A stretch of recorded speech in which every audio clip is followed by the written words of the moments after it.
운동, 산책, 잠자면서 들으시라고 묶음을 했습니다. 이번에는 무신사, 남성옷 쇼핑 시작합니다. 한국 패션 시장의 절대 강자, 바로 무신사죠. 이 회사가 곧 상장을 앞두고 있는데 기업 가치가 무려 10조 원에 달할 거라는 이야기가 나오고 있어요. 정말 대단하죠? 그런데요, 이 화려한 성공 신화 뒤에는 어쩌면 이 모든 걸 한순간에 무너뜨릴 수도 있는 그런 거대한 그림자가 숨어 있다고 합니다. 자, 지금부터 K-패션의 거인, 무신사의 모든 것을 한번 제대로 파헤쳐 보겠습니다.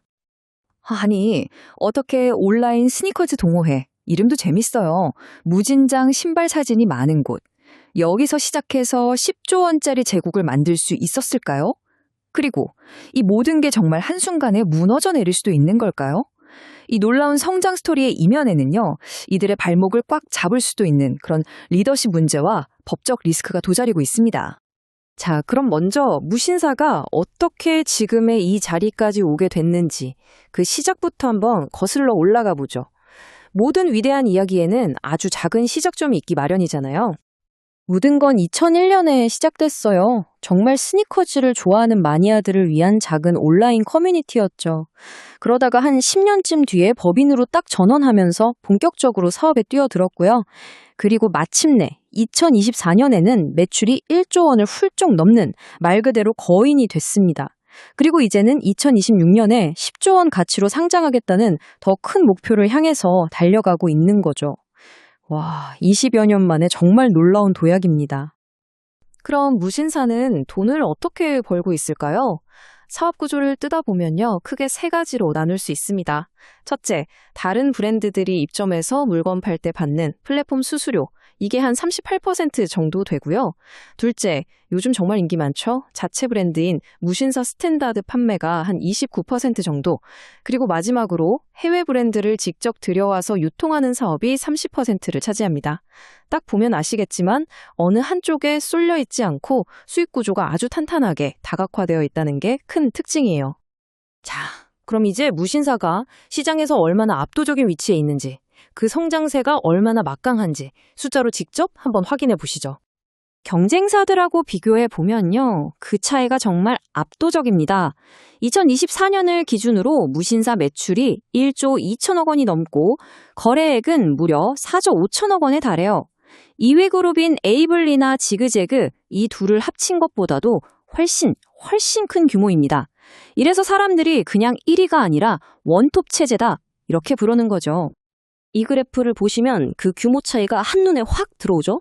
2위, 3위인 에이블리, 지그재그를 합친 것보다도 그냥 몇 배가 더 큽니다. 바로 이 데이터가 무신사가 1강 체제를 완벽하게 구축했다라고 평가받는 근거가 되는 겁니다. 자, 여기서 무신사의 성장 비결 하나가 드러납니다. 우리가 보통 무신사 하면 남성 패션 플랫폼으로 알고 있잖아요. 근데 이제는요, 전체 거래액의 절반 이상이 여성 고객들한테서 나오고 있어요. 이게 무슨 말이냐면 남성 시장이라는 아주 확실한 기반 위에서 여성 시장까지 성공적으로 공략해냈다는 거죠. 바로 이게 무신사의 폭발적인 성장을 이끌어낸 핵심 전략이었던 겁니다. 자, 그럼 이제부터는 조금 더 깊이 한번 들어가 볼게요. 지금까지는 성장 스토리를 봤다면 이제부터는 그 뒤에 숨어있는 숫자들, 특히 투자자들이 가장 궁금해할 만한 재무 상태를 집중적으로 뜯어보겠습니다. 이 표를 보시면요, 재무 상황이 정말 롤러코스터를 탔다는 걸 알 수 있어요. 2023년에 무신사가 86억 원의 영업 손실을 기록하면서 시장에 큰 충격을 줬거든요. 무신사가 적자라고? 다들 그랬죠. 하지만 이건 사실 성장을 위한 계획된 투자, 그러니까 리셀 플랫폼 솔드아웃 같은 데에 돈을 썼기 때문이었어요. 그리고 그 결과는 정확히 1년 뒤에 나타났습니다. 2024년에 매출 1조 원을 돌파함과 동시에 영업이익이 1,000억 원을 넘기면서 완벽하게 턴어라운드에 성공한 거죠. 근데 무신사 재무제표를 볼 때 꼭 알아야 할 개념이 하나 있어요. 바로 RCPS, 우리말로는 상환전환우선주라는 건데요. 말이 좀 어렵죠. 쉽게 설명해 드릴게요. 이건 뭐냐면 지금 당장은 회계장부상 갚아야 할 빚으로 잡혀요. 그런데 나중에 상장을 깍 하는 순간 마법처럼 회사의 자본으로 바뀌는 그런 투자금이에요. 바로 이것 때문에 무신사의 재무 상태가 실제보다 훨씬 나쁘게 보이는 일종의 착시 현상이 일어나는 겁니다. 바로 이 착시 현상이 이겁니다. 서류상으로만 보면 부채 비율이 무려 610%예요. 이 숫자만 딱 보면 와, 이 회사 위험한 거 아니야? 싶죠? 하지만 방금 제가 설명드린 RCPS를 빚이 아니라 자본으로 다시 계산하면요. 실제 부채 비율은 133%까지 뚝 떨어집니다. 133%면 업계 평균이랑 비교해도 아주 건전하고 안정적인 수치거든요. 하지만 이렇게 잘 나가는 무신사라고 해서 문제가 없는 건 아닙니다. 그림자가 있어요. 어쩌면 회사의 미래를 통째로 흔들 수도 있는 심각한 내부 문제와 외부의 법적 압박들. 지금부터는 바로 이 어두운 측면을 한번 들여다보겠습니다. 어린이집 짓는 것보다 그냥 벌금 내는 게 더 싸다. 이 한마디가 무신사가 안고 있는 평판 리스크를 아주 상징적으로 보여줍니다. 법으로 정해진 직원용 어린이집 설치 의무에 대해서 경영진이 이런 말을 했다고 알려지면서 엄청난 사회적 비판을 받았죠. 이건 단순한 실수를 넘어서 효율성만 따지는 기업의 민낯을 그대로 보여준 사건이라는 평가까지 나왔습니다. 근데 리스크가 이게 다가 아닙니다. 논란 때문에 물러났던 창업자가 다시 돌아오면서 리더십에 대한 의문이 커지고 있고요. 공정거래위원회는 무신사가 시전 지배력을 남용했다. 소위 갑질을 했다는 혐의로 조사를 하고 있어요. 여기에 면접 갑질 논란다, 끊이지 않는 가품, 그러니까 짝퉁 논란까지. 이 모든 문제들이 복합적으로 얽혀서 10조 원이라는 꿈에 짙은 그림자를 드리우고 있는 거죠. 자, 그렇다면 이 모든 리스크를 안고도 무신사는 과연 10조 원이라는 어마어마한 가치를 시장에서 인정받을 수 있을까요?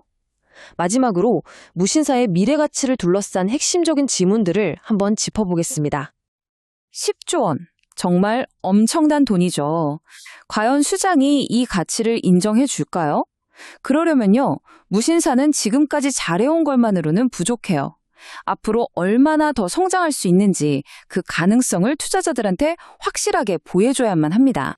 10조 원 가치를 만들기 위한 무신사의 성장 전략은 크게 3가지 축으로 볼 수 있습니다. 첫째, 무신사 스탠다드, 오프라인 매장을 더 늘려서 온라인뿐만 아니라 오프라인까지 완전히 장악하는 거고요. 둘째, K-패션의 인기를 등에 업고 일본, 동남아 같은 해외 시장으로 뻗어나가는 겁니다. 그리고 셋째, 그동안 쌓아온 엄청난 고객 데이터를 활용해서 제2, 제3의 무신사 스탠다드 같은 대박 브랜드를 또 만들어내는 거죠. 이 3가지 미션을 모두 성공적으로 해냈을 때 10조 원이라는 가치는 꿈이 아니라 현실이 될 수 있습니다. 결국 마지막 질문은 이걸로 귀결됩니다. 무신사는 압도적인 시장 지배력을 가진 K-패션의 거인일까요? 아니면 언제 터질지 모르는 내부 리스크를 잔뜩 안고 있는 위험한 도박일까요? 곧 있을 IPO에서 시장은 어떤 답을 내놓게 될지, 그리고 이 내용을 보시는 여러분은 이 질문에 대해 어떻게 생각하시는지 궁금하네요. 이번에는 M20, M20 저주파 치료기 시작합니다. 자, 오늘은 정말 흥미로운 회사 한 달을 들여다볼까 합니다. 이름은 M20. 미래의 헬스케어 기술을 가졌다고 평가받는데 지금은 심각한 재정 위기로 거의 벼랑 끝에 서 있어요. 과연 이 회사가 헬스케어의 미래를 바꿀 혁명이 될지 아니면 이대로 그냥 사라져버릴지 오늘 그 속사정을 한번 파헤쳐 보겠습니다. 모든 이야기는 바로 이 문장에서 시작됩니다. 가만히 있어도 그늘에 도움을 줄 수 있다. 어떠세요? 솔직히 좀 믿기 힘든 말이죠. 바로 이 아이디어가 엠스공이 가진 엄청난 잠재력이자 동시에 지금 겪고 있는 이 모든 위기의 한가운데에 있습니다. 아니 도대체 어떻게 이게 가능하다는 걸까요? 자, M20이 풀려고 하는 문제는요. 사실 우리 모두가 언젠가는 마주해야 할 문제입니다. 바로 노화. 인류가 직면한 가장 큰 숙제 중 하나에 이 회사가 도전장을 내민 거죠. 그러니까 M20가 타겟으로 하는 시장은 헬스장 다니는 젊은 사람들이 아니에요. 이 회사가 주목하는 건 바로 근감소증이라는 겁니다. 나이가 들면서 근육이 빠지는 거. 예전에는 그냥 나이 탓이라고 했잖아요. 근데 이젠 아니에요. 이게 신체 기능을 확 떨어뜨리고 다른 병까지 불러오는 치료가 필요한 질병으로 분류됩니다. 전 세계적인 고령화 때문에 이 시장은 어마어마하게 커지고 있죠. 그래서 이 회사의 비전도 아주 명확하고 야심찹니다. 120세 시대 하루 딱 20분 투자해서 건강을 지키자 이겁니다. 그러니까 자기들 기술이 그냥 잠깐 쓰는 운동기구가 아니라 우리 인생 전반에 걸친 건강 솔루션이 될 수 있다고 믿는 거죠. 그리고 MT&E의 야망은 여기서 그치지 않아요. 보세요. 집에서 쓰는 마이오홈 같은 트레이닝 기기도 있고요. 피트니스 센터를 위한 마이오 미러도 있습니다. 근데 진짜는 지금부터예요. 아예 누워있는 환자나 어르신들을 위한 CMB, 스마트 이불, 그리고 심지어 그냥 입고만 있어도 되는 마이오 레깅스까지. 운동기구에서 의료기기, 그리고 일상 웨어러블까지. 정말 전방위적이죠? 자, 그럼 이 모든 걸 가능하게 한다는 그 기술, M20의 핵심 자산이죠. 대체 어떤 과학이 숨어 있는 건지, 왜 이게 게임 체인저라고 불리는지 한번 제대로 뜯어보겠습니다. 핵심은 바로 이 차이입니다. 왼쪽이 기존의 EMS 방식, 오른쪽이 M20의 CMB 기술이에요. 아마 EMS 운동 해보신 분들은 아실 거예요. 전기로 근육을 자극하는데 이게 좀 따끔따끔하고 아프거든요. 그리고 결정적으로 피부 바로 아래 얕은 근육밖에 자극을 못 줘요. 근데 M20의 CMB 기술은 통증은 거의 없애고 자극은 저기 깊숙한 곳에 있는 근육까지 전달한다는 겁니다. 이게 바로 핵심적인 차이예요. 이 표를 보시면 차이가 더 명확해집니다. 기존 EMS는 100Hz 이하의 저주파를 쓰는데 M2M의 CMB는 2000에서 6000Hz, 그러니까 훨씬 높은 중주파를 사용해요. 주파수가 높으니까 피부의 전기 저항을 그냥 뚫고 지나가는 겁니다. 그래서 통증은 거의 없고 자극은 깊은 근육까지 쫙 들어가는 거죠. 바로 이 통증 없이 깊게라는 특징 덕분에 운동이 힘든 어르신이나 심지어 누워있는 환자에게까지 쓸 수 있다는 정말 혁신적인 발상이 가능해진 겁니다. 그리고 중요한 건 이게 그냥 우리 기술 좋아요 하고 주장하는 수준이 아니라는 겁니다. 실제로 수술받은 환자들을 대상으로 임상시험을 해서 긍정적인 결과를 얻어냈고요. 이게 대박인데 세계 최고의 병원 중 하나인 존스 홉킨스 대학이랑 공동 연구 파트너십까지 맺었어요. 이 정도면 기술력 자체는 세계적인 수준에서 검증받았다고 봐야죠. 이 기술이 보여줄 수 있는 궁극의 모습, 그 정점이 바로 이 CMB 스마트 이불이라고 할 수 있습니다. 한번 상상해 보세요. 그냥 이불을 덮고 누워만 있는데 근육이 줄어드는 걸 막아준대요? 와, 이건 정말 환자 돌봄의 패러다임을 완전히 바꿀 수도 있는 엄청난 아이디어 아닌가요? 자, 여기까지 들으면 정말 대단한 회사 같죠? 기술도 혁신적이고 비전도 원대하고요. 하지만 이제부터는 분위기를 좀 바꿔야 할 것 같습니다. 이 화려한 기술 뒤에 가려진 M20의 재무 상태는요. 솔직히 말해서 매우 심각합니다. 그 냉혹한 현실을 한번 들여다보시죠. 일단 제일 충격적인 게 매출입니다. 2022년에 21억 원을 벌었거든요. 근데 불과 1년 뒤인 2023년엔 4억 원으로 줄었습니다. 이거 그냥 줄어든 수준이 아니라 말 그대로 낭떠러지로 떨어진 거죠. 1년 만에 매출의 80%가 그냥 증발해버린 거예요. 근데 위기는 이게 끝이 아니에요. 매출을 이렇게 곤두박질 치는데 빚은 계속 늘어서 2023년 기준으로 무려 59억 원에 달합니다. 버는 돈은 없는데 갚아야 할 돈만 쌓여가는 정말 최악의 시나리오로 가고 있는 거죠. 그리고 결국 2023년의 회사는 완전 자본 잠식 상태가 됐습니다. 이게 무슨 말이냐면 회사가 가진 모든 걸 다 팔아도 빚을 다 못 갚는 데는 뜻이에요. 사실상 회사가 빈털터리가 됐다는 거고 기업으로서는 생존 자체가 위험하다는 가장 강력한 경고등이 켜진 겁니다. 자, 그럼 이대로 끝일까요? 놀라운 기술을 가졌지만 돈 문제로 사라지는 수많은 스타트업 중 하나가 되는 걸까요? 그런데 말입니다. 이야기는 여기서 끝나지 않습니다. 이 깊고 어두운 터널 속에서 M20을 구할 수도 있는 세 가닥의 희망, 세 개의 생명줄이 보이기 시작합니다. 첫 번째 생명줄은 바로 전략적 투자자의 등판입니다. 형인우라는 분인데요. 카카오 창업 멤버의 가족으로도 알려져 있죠. 이분이 2대 주주로 참여했어요. 이게 중요한 이유는 그냥 돈만 투자한 게 아니라는 겁니다. 이분이 가진 IT 업계의 넓은 인맥과 사업 경험, 그러니까 스마트 머니가 MTN에 들어왔다는 신호거든요. 두 번째 희망은 바로 이겁니다. 2023년에 받은 미국 FDA 승인. 주력 제품인 마이오 홈이 그냥 운동기구가 아니라 미국에서 공식 의료기기로 인정을 받은 거예요. 이건 세계에서 가장 큰 미국 의료 시장에 들어갈 수 있는 말 그대로 황금 티켓을 손에 쥔 거나 마찬가지입니다. 그리고 마지막 세 번째 생명줄, 바로 존스 홉킨스와의 파트너십입니다. 재무제표가 아무리 엉망이라도 우리는 존스 홉킨스랑 같이 연구하는 회사입니다. 이 한마디가 가지는 무게감은 정말 엄청나거든요. 이건 돈으로 살 수 없는 최고의 신뢰도를 보증하는 거니까요. 자, 이제 좀 정리를 해보죠. 한쪽에서는 엄청난 기술과 가능성을 받고 다른 한쪽에서는 끔찍한 재무 상태를 받습니다. 이 두 가지가 충돌하면서 만들어내는 투자의 딜레마, 그 줄다리기의 현장을 한번 제대로 분석해 보겠습니다. 이 표 하나가 엔토공의 모든 것을 말해줍니다. 강점을 보세요. 세계 최초 기술, FDA 승인, 존스 홉킨스 파트너십, 정말 화려하죠. 그리고 고령화 사회라는 거대한 기회도 있고요. 그런데 약점을 보면 완전 자본 잠식에 매출은 급감하고 빚은 많고 정말 아찔합니다. 여기에 경기 침체 같은 외부 위협까지 도사리고 있죠. 정말 극과 극의 요소들이 한 회사 안에 다 들어있는 거예요. 그래서 결론은 명확합니다. 이건 전형적인 하이리스크 하이리턴 구조예요. 잘못하면 투자금 전부를 날릴 수도 있지만 만약 성공한다면 정말 상상 이상의 대박이 터질 수도 있는 그런 케이스죠. 그럼 여기서 이런 질문을 던져볼 수밖에 없습니다.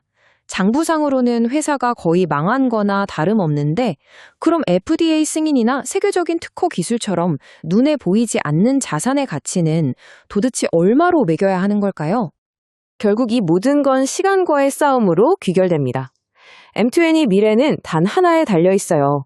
이 엄청난 기술적 우위를 가지고 회사가 완전히 무너지기 전에, 돈이 바닥나기 전에 실질적인 매출, 즉 돈으로 바꿔놓을 수 있느냐, 없느냐, 바로 이겁니다. 그래서 여러분께 마지막 질문을 던지면서 마무리하겠습니다. M2N은 헬스케어 시장의 판도를 완전히 뒤집어 놓을 게임 체인저일까요? 아니면 그저 가능성의 모든 것을 건 위험천만한 도박일까요? 이 질문에 대한 답은 아마도 시장이 그리고 시간이 말해줄 겁니다. 여러분은 어떻게 생각하시나요? 이번에는 업스테이지 AI 소프트업 시작합니다. 여러분, 업스테이지라는 이름 들어보셨나요? 2020년에 생긴 한국의 AI 스타트업인데 지금 전 세계가 주목하고 있습니다. 이 회사가 대체 어떻게 글로벌 AI 시장의 판을 흔들고 있는지 그 기술부터 전략, 미래까지 오늘 한번 제대로 파헤쳐 보겠습니다. 자, 그래서 오늘의 핵심 질문은 바로 이겁니다. 아니, 스타트업이 정말로 구글이나 오픈 AI 같은 거대 기업하고 맞붙을 수 있을까요? 사실 좀 믿기 힘들죠. 이 질문을 머릿속에 딱 담아두시고 제 이야기를 한번 따라와 보세요. 자, 그럼 본격적으로 한 거 시작해볼까요? 업스테이지. 이 회사는요, 예전에 네이버 AI 조직을 이끌었던 김성훈 대표가 2020년에 세운 회사입니다. 근데 이분들 목표가 그냥 뭐 좋은 AI 모델 하나 만들자, 이게 아니에요. 훨씬 더 큰, 거의 국가적인 미션을 가지고 있습니다. 그 미션의 중심에 바로 소버린 AI라는 개념이 있습니다. 이게 뭐냐면요. 쉽게 말해서 각 나라가 자기들만의 데이터와 문화를 담은 고유의 AI를 가져야 한다는 거예요. 남의 기술에 휘둘리지 않고요. 이게 지금 전 세계 많은 나라에서 아주 중요한 국가 전략으로 떠오르고 있습니다. 바로 이 지점에서 업스테이지의 위치가 정말 독특해집니다. 보통 이런 국가적인 프로젝트는 대기업이 맡잖아요. 그런데 한국의 소버린 AI 프로젝트에 참여하는 유일한 스타트업이 바로 업스테이지입니다. 그러니까 단순히 돈 잘 버는 회사를 넘어서 우리나라 지수란부에서도 엄청 중요한 역할을 하고 있다는 뜻이죠. 그렇다면 업스테이지의 이런 자신감, 이 힘은 대체 어디서 나오는 걸까요? 그 비밀은 바로 솔라라고 불리는 자체 거대 언어 모델, LLM에 있습니다. 이 기술이 얼마나 대단한지 지금부터 자세히 보여드릴게요. 이 표 한번 보세요. 전 세계 AI 모델들 성능 순위표인데요. 진짜 놀랍지 않나요? 구글, 오픈 AI 이런 쟁쟁한 이름들 사이에 12위에 업스테이지의 솔라 모델이 떡하니 자리 잡고 있습니다. 이게 스타트업이 이뤄낸 성과라고 생각하면 정말 대단한 거죠. 아니, 어떻게 이게 가능했을까요? 그 비결은 바로 뎁스 업스케일링, 줄여서 DUS라는 독자 기술에 있습니다. 이게 뭐냐면 다른 회사들이 그냥 무작정 모델 크기만 키울 때 업스테이지는 더 똑똑한 방법을 쓴 거예요. 뇌신경망처럼 모델의 깊이를 아주 효율적으로 늘려서 적은 자원으로도 최고의 성능을 뽑아내는 거죠. 이게 바로 업스테이지 기술력의 핵심입니다. 자, 이렇게 기술이 뛰어나니까 당연히 사업적인 성과도 따라오겠죠. 이제부터는 업스테이지가 얼마나 무섭게 진짜 로켓처럼 성장하고 있는지 그 돈의 흐름을 한번 살펴보겠습니다. 매출 성장 그래프를 보면 정말 입이 떡 벌어집니다. 2022년에 59억 원이었던 매출이요. 딱 1년 만에 139억 원으로 2배 넘게 뛰었어요. 그런데 이게 끝이 아닙니다. 2025년에는 무려 900억 원 이상을 내다보고 있어요. 이건 뭐 말 그대로 로켓 성장세죠. 이런 엄청난 성장을 바탕으로 업스테이지의 기업 가치는 얼마로 평가받고 있을까요? 아직 상장도 안 했는데 프리 IPO 단계에서 벌써 약 1조 3천억 원입니다. 이미 유니콘, 그러니까 기업 가치 1조 원이 넘는 기업 문턱에 바짝 다가선 거죠. 물론 이 성장주에는 든든한 투자자들이 있었습니다. AWS를 운영하는 아마존, AMD, 한국산업은행 같은 곳들이죠. 특히 아마존의 투자는 진짜 주목해야 돼요. 왜냐하면 아마존이 그 유명한 엔트로픽 말고 다른 생성형 AI 회사에 투자한 건 업스테이지가 처음이거든요. 이건 업스테이지의 기술력을 세계 최고 수준에서 인정하고 도장을 쾅 찍어준 거나 다름없습니다. 자, 그럼 이제 업스테이지가 그리는 미래는 어떤 모습일까요? 이들의 최종 목표는요, 그냥 상장해서 돈 버는 수준이 아니에요. 데이터 시장의 판도를 바꾸는 그야말로 데이터 패권을 쥐는 겁니다. 그리고 그 거대한 계획의 한가운데 정말 신의 한 수라고 불릴 만한 계획이 있습니다. 바로 카카오로부터 포털 사이트 다음을 인수하겠다는 겁니다. 아니, 갑자기 웬 다음이냐고요? 이게 왜 그렇게 중요하냐면요. AI 모델이 아무리 똑똑해도 먹이가 없으면 굶어 죽잖아요. AI에게 먹이는 바로 데이터입니다.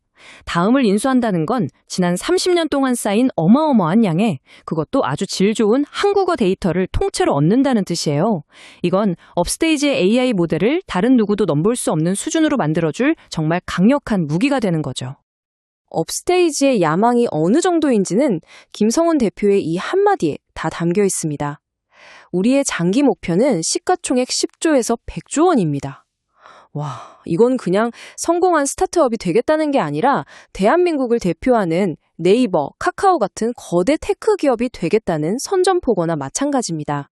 하지만 이렇게 장밋빛 미래로 가는 길이 마냥 꽃길만은 아니겠죠? 당연히 넘어야 할 산이 많습니다. 지금부터는 업스테이지가 마주한 아주 현실적이고 중대한 도전과 위험 요인들을 한번 냉정하게 짚어보겠습니다. 네, 말 그대로 앞으로는 꽤나 험난한 가시밭길이 놓여 있다고 볼 수 있습니다. 이들이 넘어야 할 큰 산은 크게 4가지로 볼 수 있습니다. 첫째, AI 학습 데이터를 둘러싼 저작권 소송 문제. 둘째, 30년이나 된 거대 포털 다음을 과연 성공적으로 통합할 수 있을까 하는 기술적, 조직적 문제.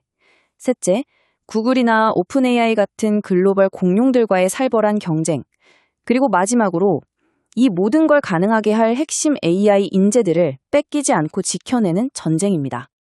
이 위험들 하나하나가 결코 가볍게 볼 게 아닙니다.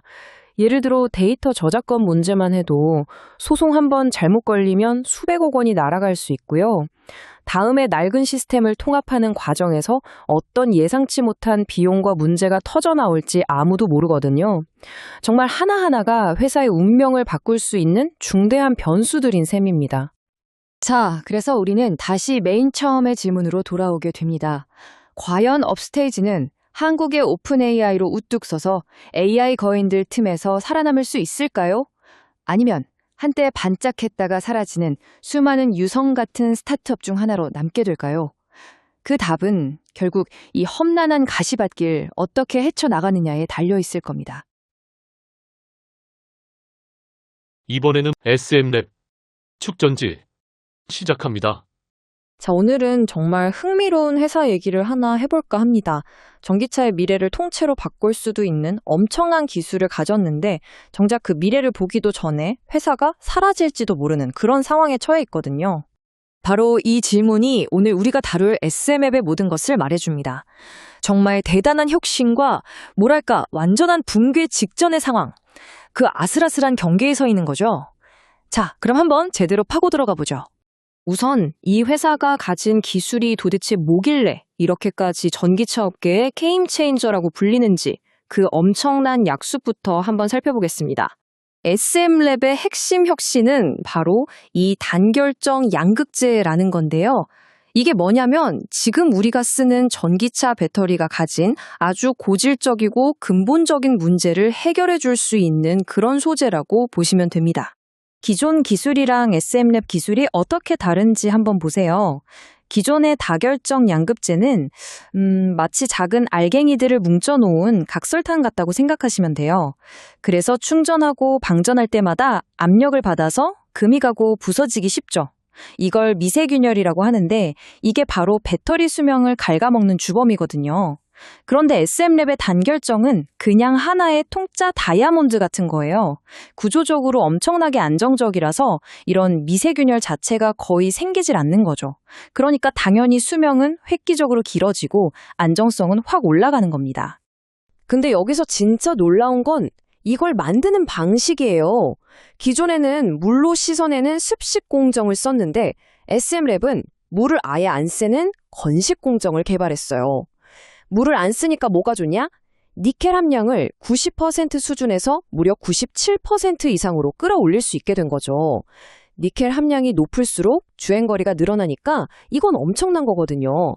게다가 공정 비용은요, 오히려 10% 이상 줄어들어요. 정말 대단하지 않나요?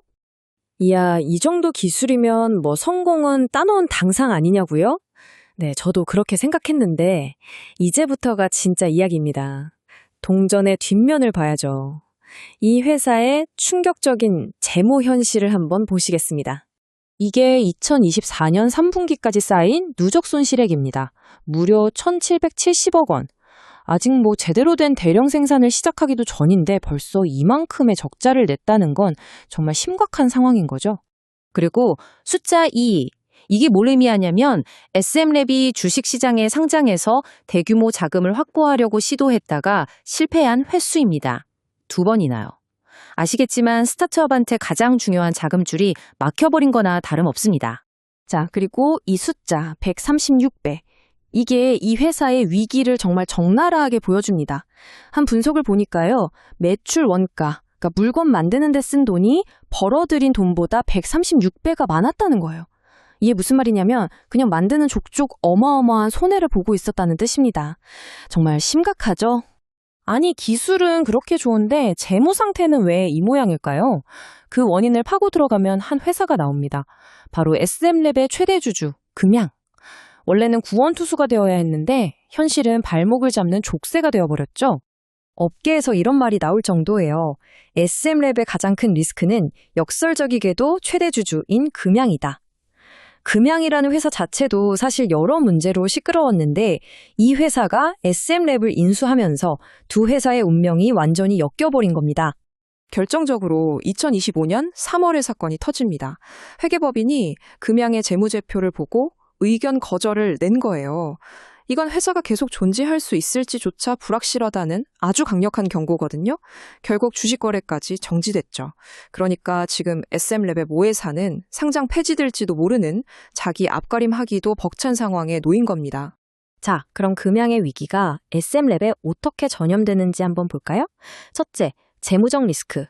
금양 스스로가 돈이 없으니까 약속했던 투자를 해줄 수가 없게 됐죠. 둘째, IPO 리스크. 모회사가 저렇게 거래정지 상태인데 자회사가 성공적으로 상장한다? 거의 불가능에 가깝습니다.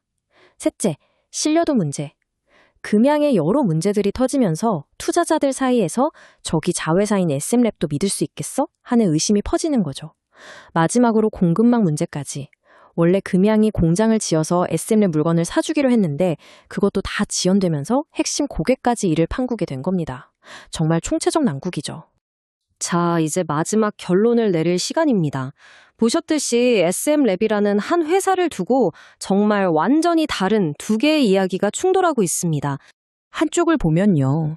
세계 최초로 니켈 함량 97%를 넘긴 양극재 기술, 10% 이상 저렴한 건식 공정, 전기카 배터리의 고질적인 문제를 해결할 수 있는 잠재력, 그야말로 기술적 진주점. 그런데 다른 한쪽을 보면 1,770억 원의 누적 손실, 2번이나 실패한 IPO, 언제 망할지 모르는 모회사. 이건 재무적 함정 그 자체입니다. 결국 질문은 이겁니다. 이 기술이라는 눈부신 진주가 지배구조라는 거대한 늪에 빠져버렸어요. 과연 이 진주가 스스로의 빛으로 늪을 빠져나올 수 있을까요? 아니면 늪 속으로 영원히 가라앉게 될까요? 기술의 위대함이 기업의 재앙을 이길 수 있을지 그 결과가 정말 궁금해지네요.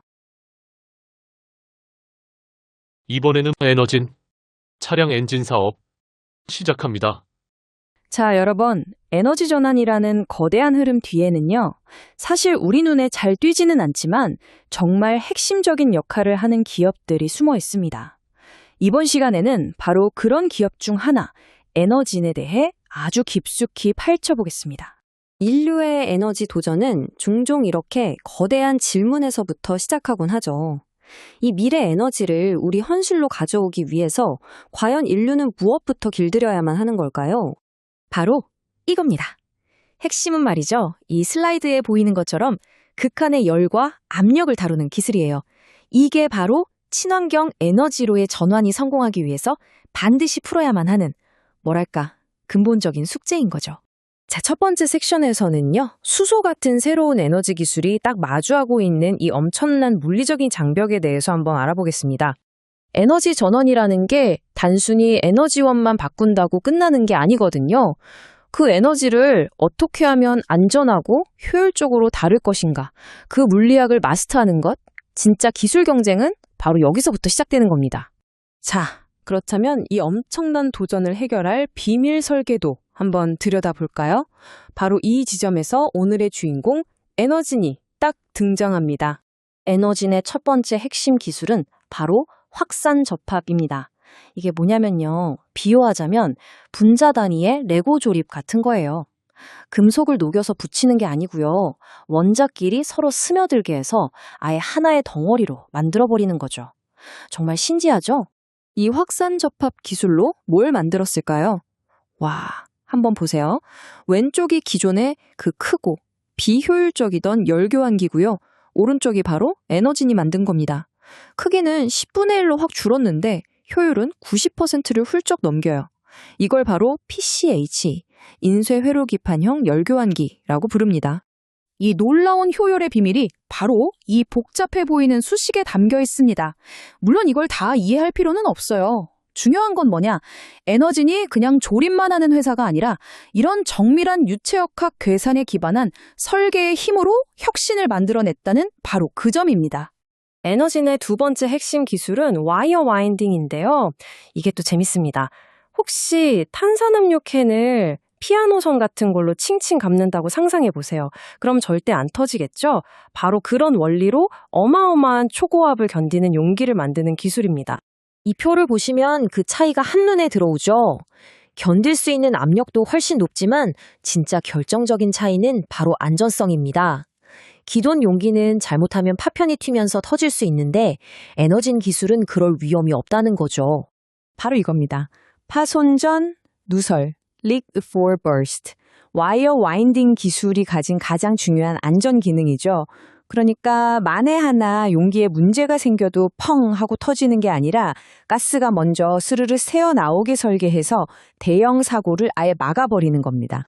자, 그럼 이 놀라운 기술들이 실제로 어떻게 수소나 배터리의 심장이 돼서 우리 미래를 움직이는지 구체적인 사례들을 한번 살펴보겠습니다. 와, 정말 극과 극이죠? 영하 40도의 극한 저온 환경인 수소차 충전소에서부터 영상 200도가 넘는 고온이 필요한 전고체 배터리 공정까지. 에너진의 기술은 바로 이런 극단적인 환경 양쪽에서 모두 핵심적인 역할을 하고 있습니다. 좀 더 구체적으로 들어가 볼까요?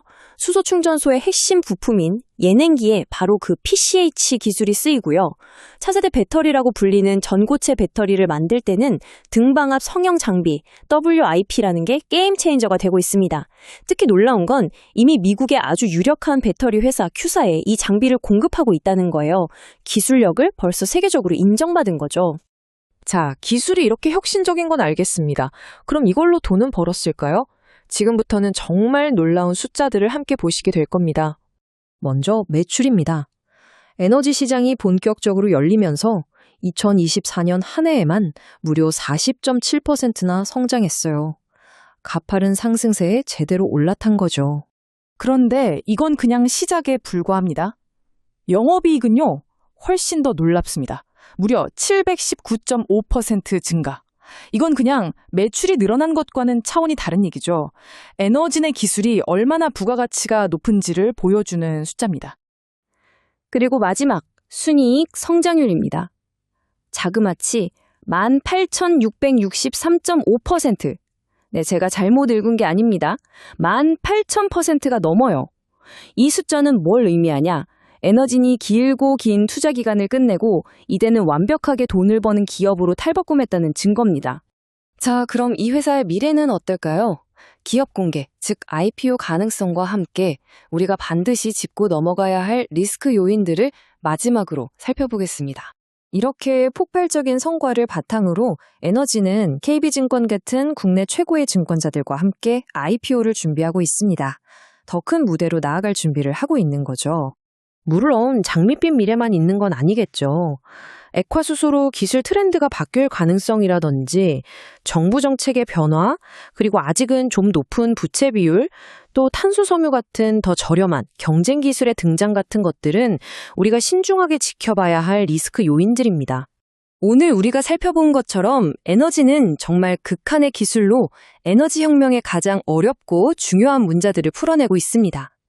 과연 이 숨겨진 설계자가 우리 에너지 미래의 진짜 주인공이 될 수 있을까요? 그 답은 앞으로 시장이 보여주겠죠. 이번에는 비나우 화장품 시작합니다. 여러분, 유니콘, 신화, 로켓 성장 이런 말들 많이 들어보셨죠? 근데 K-뷰티 시장에서 이걸 진짜로 현실로 만들어버린 회사가 나타났습니다.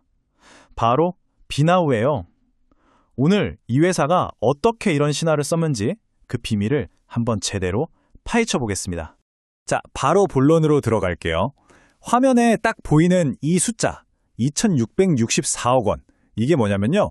비나우의 올해 2024년 딱 한 해 예상 매출입니다. 아니 도대체 어떻게 신생기업이 이런 거의 천문학적인 숫자를 만들어낼 수 있었을까요?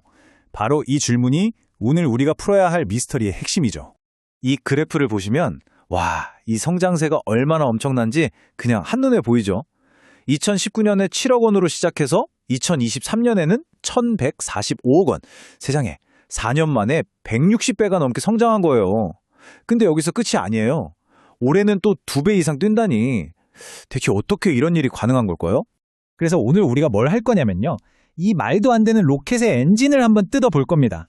그리고 성공의 핵심 공식이었던 두 브랜드 전략을 아주 샅샅이 분석해 볼 거고요. 여기서 그치지 않고 이들의 야망이 어떻게 세계로 뻗어나갔는지, 또 그 눈부신 성공 뒤에는 어떤 그림자가 있는지, 그리고 마지막으로 이 유니콘의 미래는 과연 어떻게 될지 저랑 같이 한번 쭉 따라가 보시죠. 자, 그럼 본격적으로 성장 엔진부터 한번 까보겠습니다. 매출이 높은 것도 좋지만 진짜 회사의 힘은 수익성, 그러니까 얼마나 알차게 버느냐에서 나오는 거잖아요. 이 표 한번 보세요. 매출액 성장도 진짜 입이 떡 벌어지지만 진짜 이야기는 바로 이 영업이익에 숨어 있습니다. 보이시나요? 매출보다 훨씬 더 빠른 속도로 늘어나고 했잖아요. 그 결과가 뭐냐? 영업이익률이 무려 28%를 넘어섰다는 겁니다. 여러분, 이건 그냥 장사 잘했다 수준이 아니에요. 업계에서는 거의 경이롭다고 말할 수 있는 수치입니다. 이 그래프를 보시면 확 와 닿으실 텐데요. 보통 화장품 회사들이 한 10% 정도 남기면 잘했다고 하거든요. 근데 비나우는 28.2%. 이건 차원이 다른 거죠. 단순히 덩치만 큰 게 아니라 정말 효율적으로 아주 똑똑하게 돈을 벌고 있다는 뜻입니다. 근데 더 놀라운 게 뭔지 아세요? 이 모든 성장을 빚내서 한 게 아니라는 거예요. 부채 비율이 44.8%로 엄청 낮죠. 이게 무슨 뜻이냐면 어디서 돈 빌려오거나 투자를 막 받아서 억지로 키운 게 아니라 순수하게 자기가 벌어들인 현금으로 이 성장 엔진을 돌렸다는 겁니다. 바로 이 자생력, 이게 비나오가 이렇게 높은 가치를 인정받는 아주 핵심적인 이유 중 하나입니다. 자, 그럼 이제 비나오 성공의 진짜 심장부로 한번 들어가 볼까요? 바로 스킨케어와 메이크업, 이 완전히 다른 두 시장을 기가 막히게 공략한 이중 브랜드 전략입니다. 한번 생각해 보세요. 아주 논리적이고 이성적인 판단이 중요한 스킨케어 시장이랑 완전 감성적이고 트렌디한 경험이 중요한 메이크업 시장. 이 두 곳에서 동시에 1등을 한다. 과연 어떻게 해야 이 두 마리 토끼를 다 잡을 수 있을까요? 비나우는 바로 이 어려운 질문에 대한 답을 찾아냈습니다. 비나우가 내놓은 답은 바로 완벽한 분리였습니다. 왼쪽의 넘버지인은 마치 의사처럼 데이터랑 숫자를 가지고 당신의 피부 고민 우리가 해결해드립니다 라는 명확한 솔루션을 제시했고요. 반면에 오른쪽 퓨는 아티스트처럼 이 컬러로 당신의 특별한 순간을 만들어 보세요 하면서 경험을 팔았죠. 그러니까 완전히 다른 두 개의 페르소나를 만들어버린 거예요. 넘버진, 다들 아시는 3번 세럼 같은 거요. 이렇게 직관적인 숫자로 복잡하고 혼란스럽기만 했던 스킨케어 시장을 그냥 평정해버렸습니다. 소비자들은 이제 더 이상 무슨 애시드, 무슨 추출물 같은 어려운 성분명을 외울 필요가 없어진 거죠. 그냥 내 피부 고민에 맞는 숫자만 딱 고르면 되니까요. 이게 바로 대박의 열쇠였습니다. 반면에 퓨는 완전히 다른 게임을 펼쳤습니다. 2024년에 대대적인 리브랜딩을 하면서 그야말로 시대 정신을 제대로 저격했죠. 특히 이 푸딩 탓은요, 그냥 립 제품 하나가 아니라 하나의 문화 현상, 하나의 밈이 되어버렸어요. 그 결과가 어땠냐고요? 브랜드 검색량이 믿기시나요? 무려 16,000% 폭증했습니다. 16,000%요. 자, 그럼 이 성공 공식이 과연 한국에서만 통했을까요? 천만에요. 이제 비나오가 이 똑똑한 모델을 가지고 어떻게 세계 무대로 나아가서 진정한 글로벌 플레이어로 거듭났는지 한번 살펴보겠습니다. 이 도넛 차트에서 정말 주목해야 할 부분이 있습니다.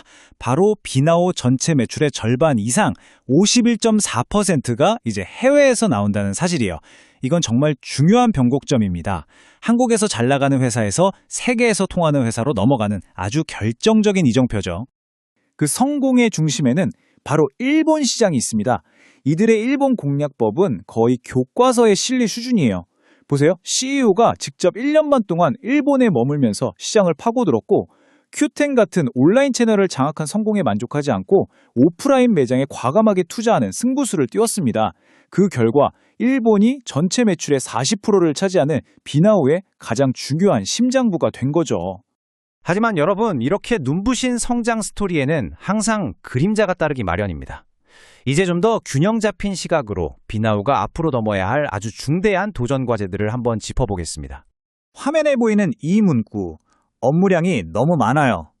이건 전현직 직원들이 남긴 실제 후기입니다. 우리가 그냥 인적 자본 리스크라고 추상적으로 말하는 게 사실은 이렇게 현실적인 문제라는 걸 확 와닿게 해주죠. 어쩌면 이게 바로 로켓 성장의 어두운 그늘일지도 모릅니다. 정리하자면 비나오 앞에는 크게 4개의 허들이 놓여 있습니다. 첫째, 지금의 히트 상품이 반짝 유행으로 끝나지 않게 할 수 있느냐. 둘째, 이 엄청난 성장 속도 속에서 직원들이 번아웃되지 않는 지속 가능한 조직 문화를 만들 수 있느냐. 셋째, 전 세계로 생산량이 늘어나는 만큼 품질 관리에 한치의 오차도 없을 수 있느냐. 그리고 마지막으로 올리브영이나 아마존 같은 특정 거대 플랫폼에 대한 의존도를 낮춰서 외부 충격에도 흔들리지 않을 수 있느냐. 이 허들들을 어떻게 넘느냐가 비나오의 장기적인 미래를 결정할 겁니다. 자, 이제 분석의 마지막 단계입니다. 곧 있을 IPO, 즉 기업 공개를 앞두고 비나오의 진짜 가치를 시장은 어떻게 보고 있는지 한번 들여다보겠습니다. 삼성증권을 주관사로 선정하고 IPO를 준비 중인데 시장의 평가는 극명하게 엇갈립니다. 투자은행 업계에서는 이 정도 성장세면 1조, 아니 2조 원도 가능해 라고 보는 반면 좀 더 보수적인 비상장 주식시장에서는 그래도 한 5천억 원 수준 아니야? 이렇게 보는 거죠. 이 엄청난 갭이 바로 IPO를 둘러싼 높은 기대감과 동시에 불확실성을 보여주는 대목입니다. 결국 비나오가 앞으로 풀어야 할 마지막 그리고 가장 중요한 방정식은 바로 이겁니다. 스타트업 특유의 폭발적인 성장 DNA는 그대로 유지하면서 동시에 안정적이고 체계적인 글로벌 기업의 시스템을 어떻게 갖출 것인가? 이 두 가지의 조화, 이게 바로 비나오 앞에 놓인 가장 큰 숙제라고 할 수 있겠습니다. 자, 마지막으로 이 질문을 던지면서 마무리하려고 합니다. 과연 비나오는 K-뷰티의 새로운 역사를 쓰는 전설이 될까요? 아니면 너무 빨리 성장한 것의 위험성을 보여주는 하나의 경계 사례로 남게 될까요? 그 답은 앞으로 그들이 보여줄 행보에 달려 있을 겁니다. 이번에는 메가존 클라우드 호스팅 사업 시작합니다. 안녕하세요. 오늘은 좀 흥미로운 이야기를 해볼까 합니다. 계속 적자를 내고 있는데도 기업 가치를 무려 6조 원으로 잡고 상장에 도전하는 아주 야심한만한 한국의 테크 기업이 있거든요. 바로 메가존 클라우드입니다. 네, 다시 봐도 엄청난 숫자죠. 6조 원. 이게 바로 메가존 클라우드가 곧 있을 기업 공개, 그러니까 IPO에서 인정받고 싶어하는 목표 금액입니다. 아니, 근데 좀 이상하지 않나요? 어떻게 적자를 내고 있는 회사가 이렇게 수조 원짜리 IPO를 꿈꿀 수 있을까요? 바로 이 질문에 대한 답이 이 회사가 걸어온 길, 그러니까 새로운 시장을 개척하고 스스로를 완전히 뜯어 고친 그 과정 속에 숨어 있습니다. 자, 그럼 우선 이 메가존 클라우드라는 회사가 대체 어디서부터 시작됐는지 그 뿌리부터 한번 살펴봐야겠죠? 시작은 매니지드 서비스 제공사, 우리가 줄여서 MSP라고 부르는 사업이었어요. 이게 뭐냐면 아마존 웹 서비스처럼 복잡한 클라우드 시스템을 기업들이 잘 쓸 수 있게 도와주는 전문가 그룹 같은 건데요. 한국에서는 거의 초창기 멤버 중 하나였죠. 2018년에 모 회사에서 딱 독립해서 나온 다음부터요, 정말 무서운 속도로 성장을 합니다. 2022년에는 KT한테 1,300억 원 투자를 받고 2023년에는 무려 4,500억 원을 더 유치하면서 마침내 국내 최초의 클라우드 MSP 유니콘이 됐습니다. 그러니까 기업 가치가 1조 원을 넘어섰다는 얘기죠. 그런데요, 유니콘이 된 것만으로는 만족할 수 없었습니다. 그 엄청난 6조 원짜리 IPO를 하려면 회사의 체질 자체를 근본적으로 바꿔야 한다는 걸 아주 잘 알고 있었던 거죠. 그 첫 번째 변화는 이거였습니다. 예전에는 그냥 마이크로소프트 같은 남의 회사 소프트웨어를 대신 팔아주고 수수료를 받는, 마진이 별로 안 남는 리셀러에 가까웠거든요. 이걸 버리고 우리만의 기술과 솔루션을 파는 고부가 가치 기업으로 탈바꿈하기 시작한 겁니다. 심지어 회계 처리 방식까지 바꿨는데요. 이게 왜 중요하냐면 투자자들한테 우리는 단순 중개상이 아니라 진짜 실속 있는 기술 기업입니다. 이걸 확실히 보여주는 거거든요. 자, 이 표를 한번 보세요. 이게 바로 그 결과물입니다. 매출은 쭉쭉 늘고 있는데 영업 손실은 무려 절반 이상이나 줄였어요. 물론 아직 적자이긴 하지만 와, 이거 회사가 제대로 방향을 잡았구나 하는 아주 강력한 시그널인 거죠. 두 번째 변신은 우리만의 무기를 만든 겁니다. 바로 스페이스라는 자체 개발 솔루션인데요. 예를 들어 여러 회사의 클라우드를 한 화면에서 관리해서 비용을 30%나 줄여주거나 기업이 쓰는 모든 구독 소프트웨어를 통합 관리해서 돈도 아끼고 보안도 챙겨주는 거죠. 이건 이제 우리가 단순 유통업체가 아니라 독자적인 기술력을 가진 회사라는 증거 그 자체입니다. 그리고 마지막 퍼즐 조각은 바로 리더십 교체였습니다. 이 거대한 배를 이끌 선장으로 구글 코리아와 아마존 같은 글로벌 빅테크에서 잔뼈가 굵은 전문가를 새로 영입한 거죠. 글로벌 시장으로 나가기 위한 포석이라고 볼 수 있겠습니다. 이렇게 다져진 체력을 바탕으로 이제 메가존 클라우드는 가장 크고 대담한 목표를 향해 나아갑니다. 바로 세계 최대 시장, 미국을 정복하겠다는 겁니다. 이 회사의 야망이 어느 정도인지 이 그래프 하나로 다 설명이 됩니다. 그냥 성장하겠다가 아니에요. 단 2년 만에 미국 법인 매출을 300억에서 3천억으로 무려 10배를 키우겠다는 겁니다. 그야말로 어마어마한 계획이죠. 물론 계획만 거창한 게 아닙니다. 미국 현지에서도 베테랑들로 리더십 팀을 꾸렸고요. 현지 기업들을 공략하는 동시에 현대차처럼 미국에 나가 있는 우리 대기업들을 먼저 고객으로 확보하는 투트랙 전략을 쓰고 있습니다. 비용은 또 베트남에 있는 개발센터를 활용해서 낮추고요. 아주 치밀하게 준비하고 있는 거죠. 하지만 이 6조 원짜리 꿈이 현실이 되기까지 길이 순탄하지만은 않습니다. 결승선 앞에 아주 높고 험난한 허들들이 몇 개 놓여 있거든요. 이들이 반드시 넘어야 할 산, 그 리스크는 크게 4가지로 정리해 볼 수 있습니다. 하나씩 한번 짚어보죠. 첫 번째 호들은 의존성입니다. 메가존 클라우드가 아시아에서 아마존 웹 서비스, 즉 AWS의 가장 큰 파트너라는 건 엄청난 강점이지만 이게 반대로 보면 약점이 될 수도 있어요. 만약 아마존이 갑자기 정책을 바꾸거나 수수료를 올려버리면 회사 수익에 직접적인 타격을 입을 수밖에 없는 구조거든요. 두 번째는 실행력의 문제입니다.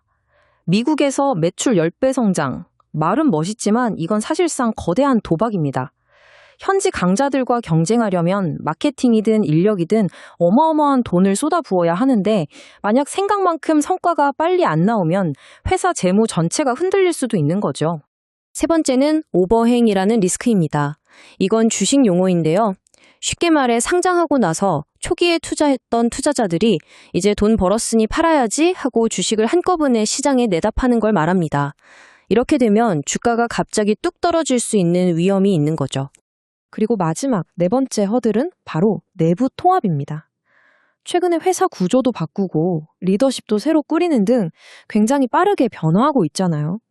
이런 급격한 변화 과정에서 내부적으로 삐걱거리거나 이 변화에 적응하지 못한 핵심 인재들이 회사를 떠날 수도 있는 위험도 무시할 수 없습니다.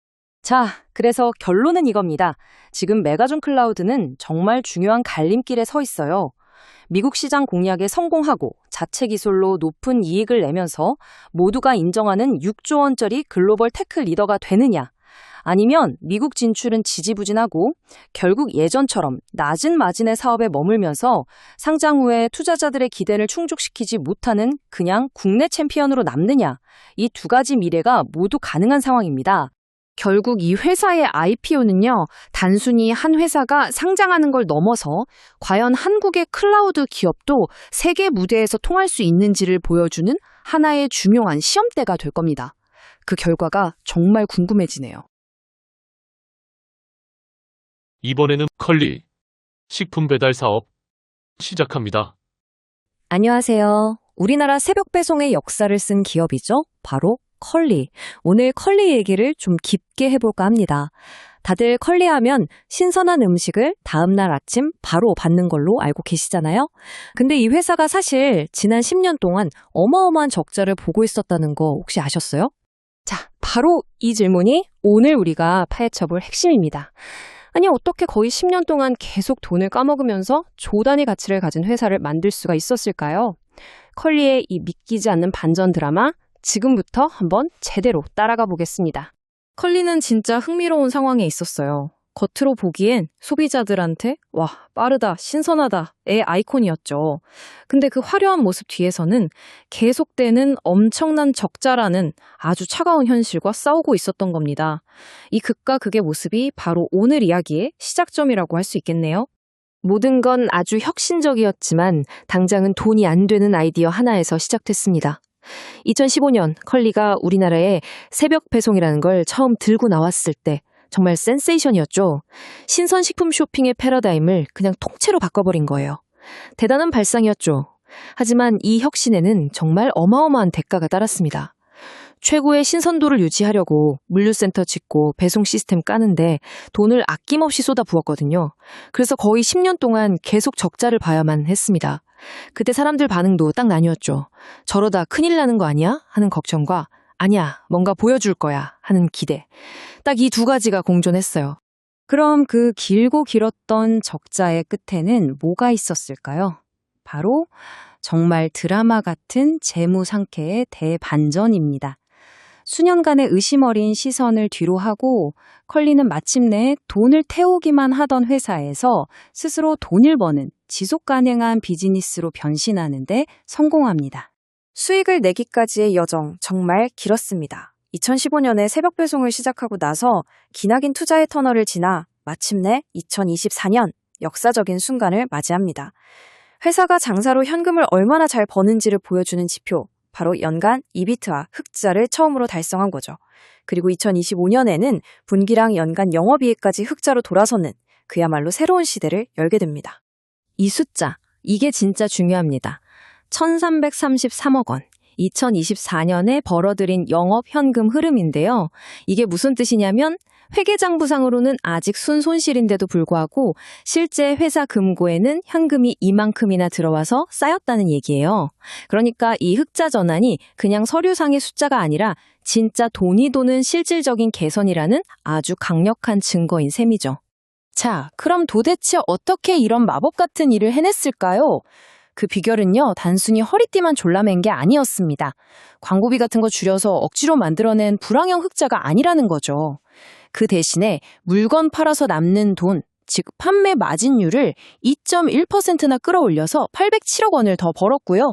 회사 운영에 드는 관리 비용은 446억 원이나 줄였습니다. 이건 뭐랄까? 사업의 체질 자체가 완전히 건강하게 바뀌었다는 신호예요. 근데 이런 재무적인 개선이 도대체 어디서 온 걸까요? 바로 여기에 컬리의 비밀병기가 등장합니다. 바로 기술이죠. 이 흑자 전환은 그냥 돈 아껴서 만든 게 아니에요. 그 뒤에는 아주 강력한 기술력이 숨어 있었습니다. 우리는 데이터 기반의 기술 기업이다. 이게 컬리가 스스로를 부르는 말입니다. 여기서 우리는 컬리의 정체성이 바뀌고 있다는 걸 알 수 있어요. 컬리는 더 이상 자신들을 그냥 식료품 파는 회사가 아니라 기술과 데이터를 핵심으로 하는 테크 기업으로 보고 있다는 거죠. 그 기술의 중심에는 바로 이 풀 콜드 체인이 있습니다. 이게 뭐냐면 농장에서 막 딴 신선한 상품이 우리 집 문 앞에 도착할 때까지 단 한순간도 최적의 온도를 벗어나지 않도록 완벽하게 관리하는 시스템이에요.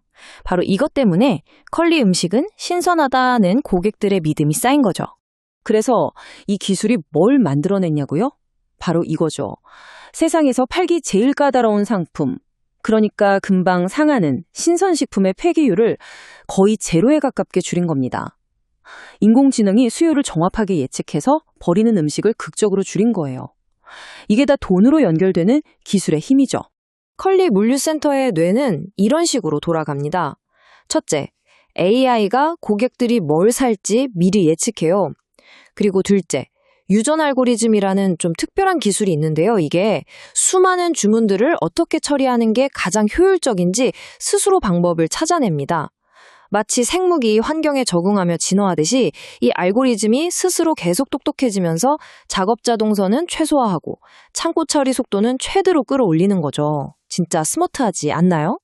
이렇게 강력한 기술력을 갖추고 나니 컬리는 다음 단계로 나아갈 수 있었습니다. 바로 식료품 장바구니를 넘어서는 새로운 성장을 찾는 거였죠.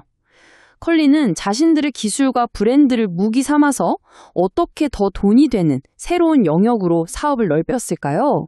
그야말로 게임 체인저는 바로 뷰티컬리였습니다.